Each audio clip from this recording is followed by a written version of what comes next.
हमारे पास कुछ regulatory issues हैं जिसको हम इश्यूज को देखते हैं और उसको रेगुलेट करने के बाद उसको रिजॉल्व करने की कोशिश करते हैं। स्टैंडर्ड्स, रेगुलेटरी इश्यूज में कुछ स्टैंडर्ड्स हैं, जैसे कि हम बेसिकली उन स्टैंडर्ड्स को इस्तेमाल करते हैं जो कि बहुत ज़्यादा फेमिलियर हो हर एक के हिसाब से, सबको उसकी नाव हो और ट्रेडिशनल टेक्निक से मिला जुला हो। ठीक है, वो उस किस्म के स्टैंडर्ड्स को हम इस्तेमाल करते हैं जिससे जो कि मौजूद खतरात की एक्टिविटीज़ हैं उनको रेगुलेट इजीली कर सकें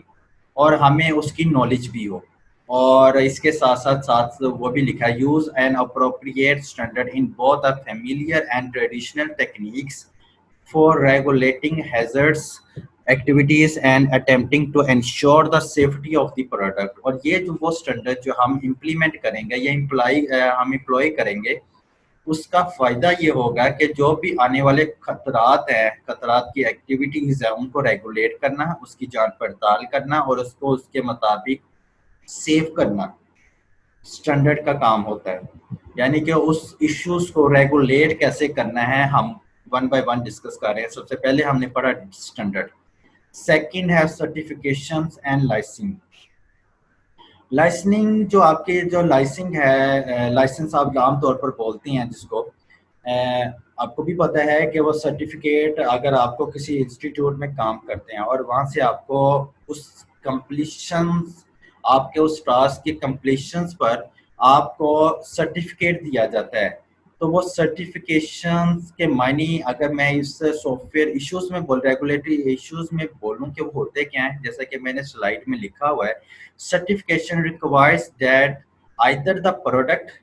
or a practitioner conforms to some specific standards, whereas क्योंकि ये वो सर्टिफिकेशंस होते हैं जो कि आपके उन मौजूद स्टैंडर्ड्स को, जैसे कि आपको पता है कि आपके मिसाल के तौर पर एक डॉक्टर ही है या तबीब है, ठीक है, प्रैक्टिशनर जो आपके कन्फर्म्स हैं, जो आपके तबीब होते हैं या डॉक्टर्स होते हैं, आपको पहले से उस चीज़ के बारे में पढ़े लिखे होते हैं। ठीक है, आप जब जाते हैं, आपको कोई मसला मसाइल होता है, आप डॉक्टर्स के पास जाते हैं या तबीब के पास, एक तबीब की कह ले उसके पास जाते हैं, तो आप वो क्या करता है, आपको आपकी जांच पड़ताल करने के बाद, आपकी हालत को देख रहे, कंडीशंस को देखने के बाद, उसके बाद आपको प्रिस्क्राइब देता है मेडिसिन की। जो वो प्रिस्क्रिप्शंस देता है आपको मेडिसिन की, वो उनके अपनी स्टडी के बेस पर होता है और उनको उसका सर्टिफिकेट मिला होता है, उस डॉक्टर्स को उसका सर्टिफिकेट मिला होता है। वो उसकी बेस पर अपने आने वाले जो भी रेगुलेटरी आने वाले जो भी इश्यूज होते हैं उनको रेगुलेट कर रहा होता है। डॉक्टर्स के, यानी कि डॉक्टर्स हो गए, इंजीनियर्स हो गए, सॉफ्टवेयर इंजीनियर्स हो गए, इसके अलावा और भी प्रोडक्ट के हवाले से जो मार्केटिंग, बिजनेस मार्केटिंग, ये जितने भी आपके जो मेजर टास्क हैं, इसके मानी इसको इस्तेमाल करते हैं, अपनी बिजनेस एक्टिविटीज़ को इस्तेमाल करते हैं या अपने जो प्रोफेशनल्स को इस्तेमाल करके आपको उसकी बेस पर जो सर्टिफिकेशन मिलती है, फिर उसके बाद आप वर्किंग आउट करते हैं। ये सर्टिफिकेशन वो होता है जो कि आपको किसी खास स्टैंडर्ड के हिसाब से दिया जाता है। लाइसेंसिंग वो होता है कि इस प्रोडक्ट, जैसे कि यहाँ पर स्लाइड पर लिखा है, means that the product can't go on the market at all. Licence के बगैर उस प्रोडक्ट का मार्केट में आना ही पॉसिबल नहीं। जिस ऑर्गेनाइजेशन में कोई प्रोडक्ट तैयार की जा रही हो, जब तक उसका उस कंट्रीज के रूल्स और रेगुलेशन के मुताबिक, गवर्निंग बॉडीज के मुताबिक उसका लाइसेंस नहीं बनाया जाएगा, वो तब तक मार्केट में आम बंदे तक नहीं पहुंच सकती। ये तो हमें एज यूजुअल भी पता है। लाइसेंस अगर ना लिया जाए तो वो लीगल से इलीगल काम हो जाता है। और प्रैक्टिशनर ऑपरेट का मतलब ये होता है कि जो इससे पहले महारत रखता है वो ज्यादातर इन चीजों को ऑपरेट कर रहे होते हैं। Unless the product is license और the practitioner is possession of the requisite license. बात करने की ये है, जो मैंने आपको पहले एग्जांपल दी वो सारा इस पैराग्राफ पर कंप्लीट होता है कि एक कोई मिसाल दी थी डॉक्टर की, कि जब तक डॉक्टर को सर्टिफिकेशन हासिल नहीं होता, उसके बाद वो लाइसेंस नहीं ले लेता मार्केट में अपनी प्रोडक्ट को लॉन्च करना है, उसके बाद उसको लाइसेंस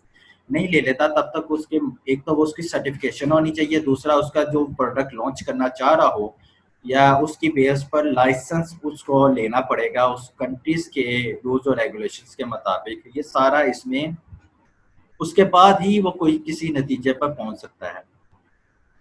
अच्छा, नेक्स्ट जो है हमारा रेगुलेटरी इश्यूज में वो ये है कि प्रोफेशनल कोड्स ऑफ प्रैक्टिस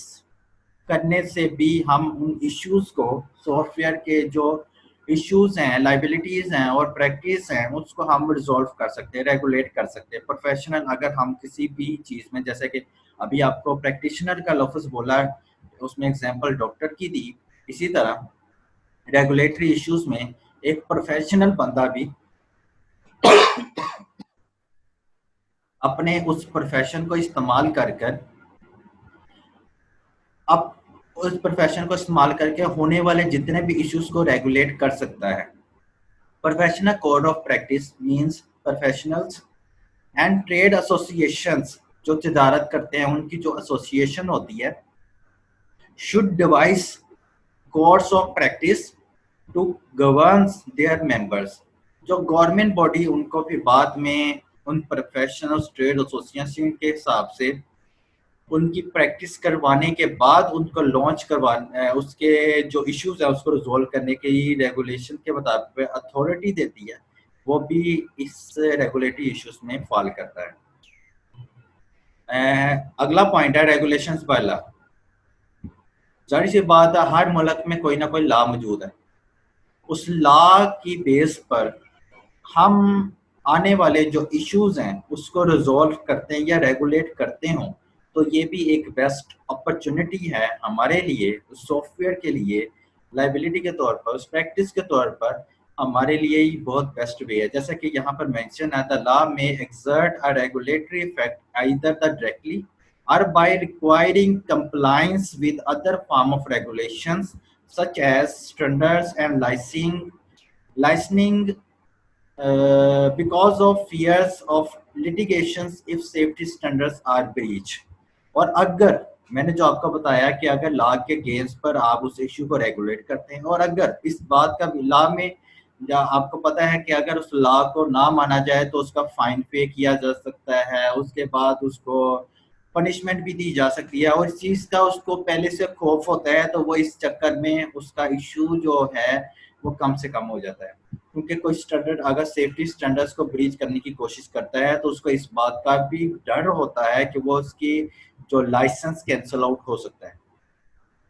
ठीक है, तो जो भी आपके पास आपको सर्टिफिकेट दिया जाता है या आपको लाइसेंस दिया जाता है उसके मध्य उसके रूल्स और रेगुलेशन के अंडर भी काम करना बहुत इंपॉर्टेंट हो जाता है। ये था आपके जो भी क्राइटेरिया के मुताबिक आपके रेगुलेटरी इश्यूज, और इससे साथ हमने पढ़ा था software safety liability and practice में रेगुलेटरी इश्यूज फॉर कंटिन्यू, जो हमारे इस पार्ट में कंप्लीट हो गए।